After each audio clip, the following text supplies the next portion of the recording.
Welcome to yet another episode of The Journey. God has been with us. He has been our help.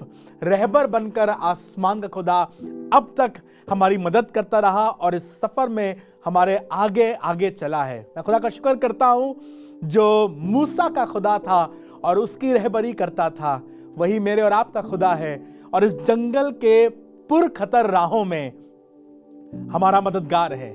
जब इन दिनों में आप इबादत कर रहे हैं और रोजे के साथ, उपवास के साथ खुदा के हुजूर हाजिर होते हैं, मेरी दुआ यह है हिज प्रेजेंस में surround you. Thank you very much इस सीरीज में हमारे साथ ज्वाइन इन करने के लिए, हर शाम हाजिर होने के लिए, इबादत करने के लिए। थैंक यू वेरी मच आपके comments, thank you very much आपकी दुआएं और आपकी सपोर्ट जो हम तक पहुंच रही है, हम खुदा का शुक्र करते हैं उसके लिए। और हमारी दुआ यह है कि आप अपने ईमान में आगे बढ़ सकें। आज हम बात करेंगे इस सफर में उस पहले पड़ाव की जहां पर इजराइली पहुंचना चाहते थे।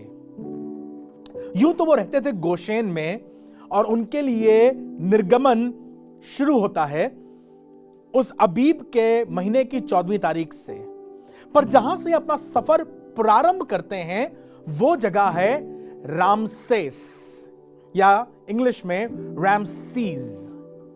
रामसीज एक नगर था जो इजरायली लोग मिस्रियों के लिए बना रहे थे।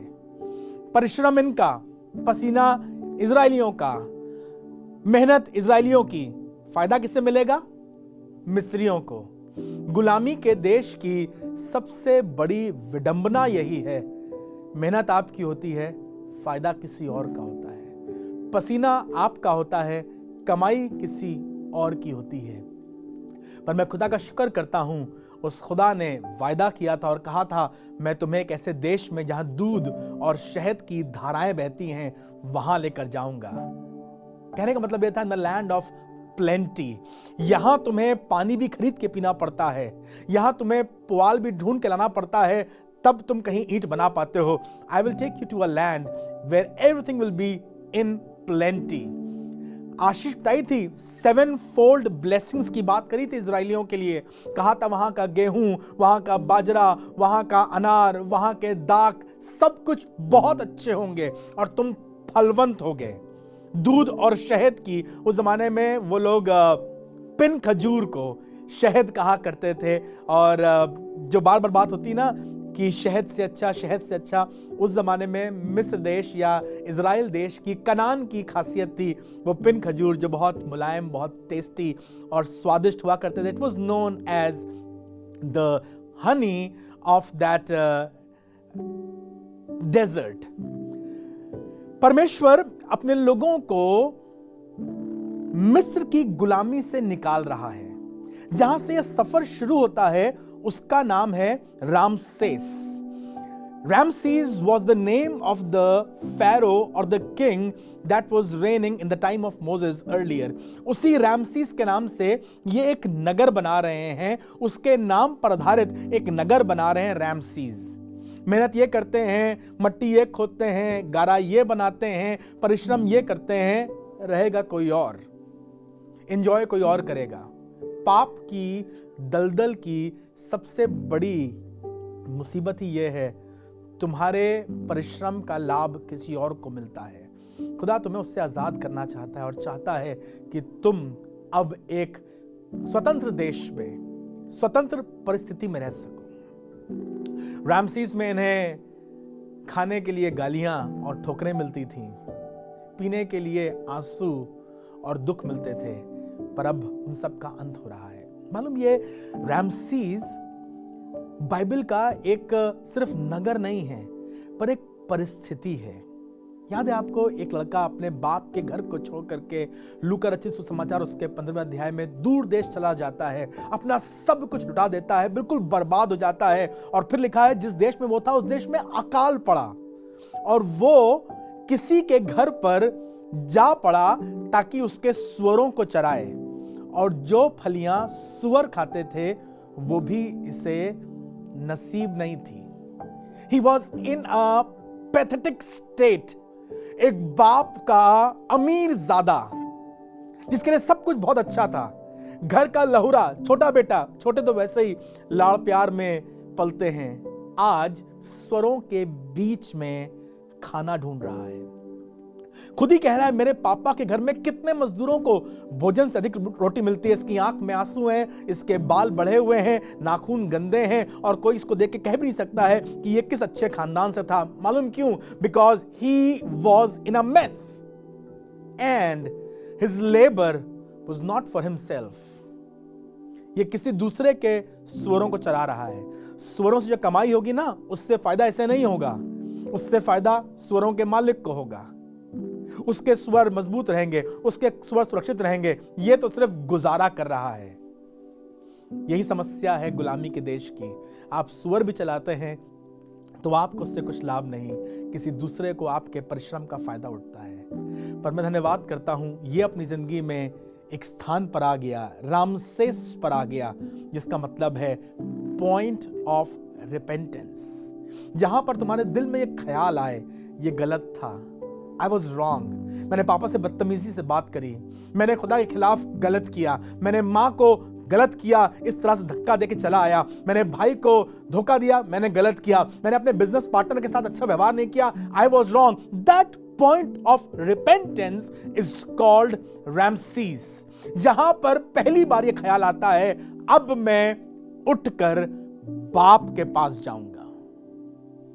रामसेस कनान में नहीं है तो मिस्र में ही, पर मिस्र में भी, गुलामी के देश में, पाप की नगरी में, वो पल जब तुम कहते हो बस, I don't want this anymore, this relationship is over, I don't want to live in this, ये नशा मेरे लिए बस, अब मैं इससे मुंह मोड़ रहा हूं, अब मैं नहीं जाऊंगा वहां पर। जब उस समय तुम ना कहते हो, तुम्हारे लिए वो रामसेस होता है। मेरी दुआ है मेरी आवाज सुनने वाला कोई जवान लड़का आज नशे को, लालच को, झूठ को, व्यभिचार को ना कह के एक सफर की शुरुआत करे जो तुम्हें कनान लेके जाएगा। और ये आज कहा हुआ ना, आज कहा हुआ no to sin, no to drugs, no to fights, no to immorality will begin a journey in your life that will take you into the land of plenty, the promised land. जब तुम माँ की कोख में थे ना, तो माँ ने तुम्हारे लिए कहा था, मैं चाहती हूँ मेरा बेटा खुदा की सेवा करे। पर बेटा अब तू 22 साल का है, दुनिया में पड़ा हुआ है, गंदी बातों में, झूठ में है, लालच में है, छूट नहीं पा रहा है इस नशे से, इस आदत से। आज कह दे ना, और तेरे लिए ये रामसेस होगा, a new beginning। छाड़ दे अपने ऊपर से धूल और बल धारण कर, तेरा खुदा तुझे लेकर आगे चलना चाहता है। सुनिएगा, यशायाह नबी किताब उसका 30वां अध्याय और उसका 15वां पद, बुक ऑफ आइज़ाया चैप्टर 30 और उसकी 15th वर्स कहती है, लौट आने और शांत रहने में तुम्हारी सलामती है। आसमान खुदा तुम्हारी सलामती के बारे में चिंता कर रहा है।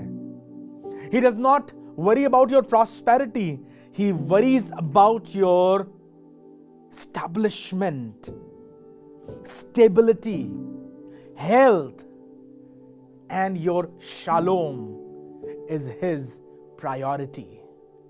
कह रहा है लौट आओ, तुम गुनाह की तरफ इतनी दूर चले गए हो, झूठ की तरफ इतने दूर चले गए हो, संसार में इतनी दूर चले गए हो कि तुम्हें लौटना मुश्किल हो रहा है, पर तुम्हारा खुदा आज भी बाहें फैलाए हुए तुम्हारा इंतजार कर रहा है। बाइबल बताती है ये बाप हर दिन छत पर खड़े होकर बेटे के आने का इंतजार करता था, क्योंकि बेटा अभी दूर ही था कि बाप ने इसे देखकर तरस खाया।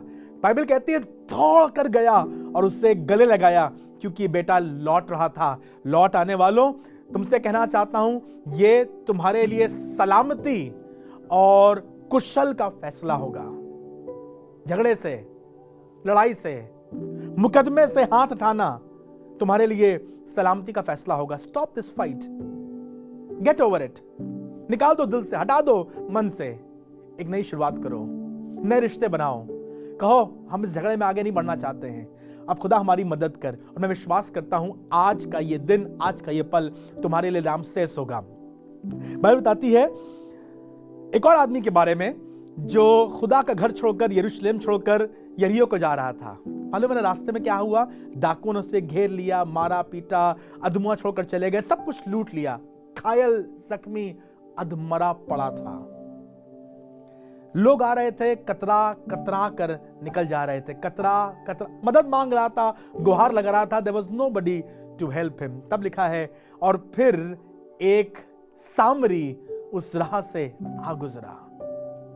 इसने पुकारा, मुझे बचा लो, मैं अपनी मर्जी कर रहा था, मैं मजबूर हो गया हूं, लुट गया हूं, छिन गया हूं, अधमुआ हूं, मरने वाला हूं, मुझे बचा लो।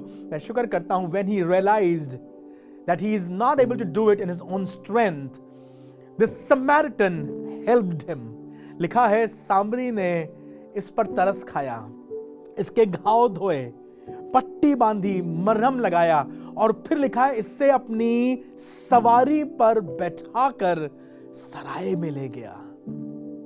मुसीबत, कष्ट, दुख के उस स्थान में जो उसका मददगार था, वो ये सामरी था। और मेरी दुआ ये है, आज वो सामरी तुम्हारी परिस्थिति में, तुम्हारे हालात में, तुम्हारे उस दुख में तुम्हारे पास आकर के तुम्हें लौटा कर बाप के पास, तुम्हें लौटाकर सेहत की जगह पर, तुम्हें लौटाकर सराय में ले आए, ताकि तुम कुशलता से रह सको। बाइबल बार बार बात करती है coming back to God, coming back to the father. हम सब के सब भटके हैं, हमने अपना मार्ग लिया, पर लिखा है यहोवा ने हमारे अपराधों का भार मसीह यीशु पर लाद दिया और हमें अपने पास लौट आने का शर्फ बख्शा है। आज जक्कई के घर में यीशु मसीह आ गए, और जैसे जक्कई घर में यीशु मसीह आते हैं, जक्कई बहुत तैयारी नहीं कर पाया था, क्योंकि रैंडमली यीशु मसीह ने कह दिया, मुझे तेरे घर चलना जरूर है। यीशु मसीह से मिलकर जक्कई उद्धार या नजात या माफी की चर्चा नहीं करना चाहता था। He simply wanted to see Jesus। Oh, Jesus is a famous man, I want to meet him। हाथ मिलाने की भी इसके दिल में चाह नहीं थी, या यूं कहूं हिम्मत नहीं थी। पर जब ये पेड़ पे बैठा था, यीशु मसीह पास से गुजरा, रुक गया और कहने लगा, जक्कई मुझे तेरे घर चलना जरूर है। जक्कई कहने लगा, मेरे घर? प्रभु चलिए चलिए, फटाफट पेड़ से नीचे उतर आया। यीशु मसीह को लेके अपने घर गया। जब यीशु मसीह उसके घर गया तो यीशु मसीह उससे बात कर रहा था, वचन बांट रहा था। जक्कई शायद यीशु मसीह के पैरों पे बैठा था। And there came a point when Jesus said, आज इस घर में उद्धार आया है। क्योंकि जक्कई तैयार हो गया कहने के लिए कि मैंने जो कुछ मैं पापी हूं, मैं गंदा हूं, मैं लालची था, मैं झूठा था, मैंने बहुतों का छीना है, नाहक छीना है, मैं सब कुछ फेर दूंगा। यह था जक्कई के घर में जक्कई का रामसेस। तुम्हारे घर में, तुम्हारी परिस्थिति में तुम्हारा रामसेस अभी शुरू हो सकता है, अगर तुम लौटने को, शांत रहने को, धीरज धरने को तैयार हो, तो छिदे हाथ तुम्हें उठा करके खड़ा करने के लिए और कनान की आशीषों में ले जाने को तैयार है। खुदा कलाम पहला सैमुएल और उसके 24वें अध्याय में कहता है, निकाला हुआ फिर निकाला हुआ ना रहेगा, क्योंकि परमेश्वर यहोवा ऐसी युक्ति निकालता है कि तू लौट आए। तुम निकाल दिए गए थे चर्च से, तुम निकाल दिए गए थे अपने खानदान से, तुम निकाल दिए गए थे वर्शिप टीम से, तुम निकाल दिए गए थे रिश्तों से। तुम्हारा खुदा तुम्हारे लिए कुछ दरवाजे खोल रहा है। इन रोजे के दिनों में, इन उपवास के दिनों में, जब आप तौबा कर रहे हैं, दुआ कर रहे हैं ना, तो वो खुदा तुम्हें वापस अपने करीब, अपने सीने से लगाना चाहता है। लौट आने में तुम्हारी सलामती है।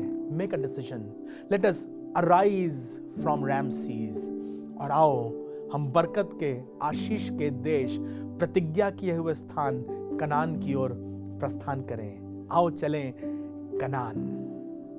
अगर आपको अच्छा लगा, अगर आपको आशीष मिली है, तो किसी के साथ जरूर से ये सीरीज बांटिए। आप जरूर से हमारा चैनल सब्सक्राइब कीजिए। हम आगे बात करेंगे कैसे रामसेस से निकलकर पहली बार खुदा के लोगों ने चैन की सांस ली सुकोत में, परमेश्वर के सन्मुख से विश्रांति के दिन, free air. May God bless you.